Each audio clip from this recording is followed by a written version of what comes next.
Sir எப்படி இருந்தது இன்றைக்கி ட்ரீட்மெண்ட், பிஜாமா ட்ரீட்மெண்ட்?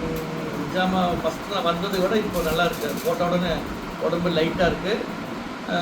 அந்த பழைய பெயின் எதுவுமே இல்லை, ஃப்ரீயாக இருக்குது உடம்பு. உங்களுக்கு பண்ணுறதும் கம்ஃபர்டபுள் ஆகிடுச்சு. ஆனால் ரொம்ப கஷ்டப்படுவோம், நிமிர்ந்து படுக்க முடியாது, படுக்க முடியாது. அதெல்லாம் ஃப்ளெக்சிபிலிட்டி நல்லா இருந்துச்சு. மேம், என்னோடய சர்வீஸ் எப்படி இருக்குது?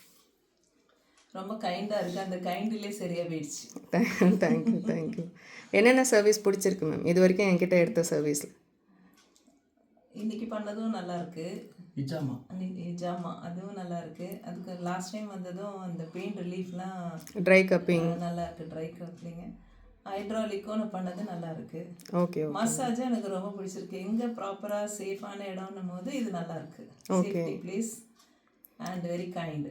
பெயின் மேனேஜ்மெண்ட்லாம் எப்படி இருக்கு? நல்லாயிருக்கு. முன்ன மாதிரி நான் ரொம்ப கஷ்டப்படலை. ரிலீஃப் ஆயிடுச்சு பெயின் எல்லாம். இப்போ அடுத்து ஏதாவது கிளினிக்கில் அப்டேட் பண்ணணுன்னா ஏதாவது டிப்ஸ் சொல்கிறீங்களா? இது அப்டேட் பண்ணால் நல்லாயிருக்கும்னு. சர்வீஸ் மட்டும் வளர்ச்சி இருந்தால் போதும். இருக்கிறத வச்சு நல்லா பண்ணலாம். ஓகே. அதுதான் வேணும். Thank you so much.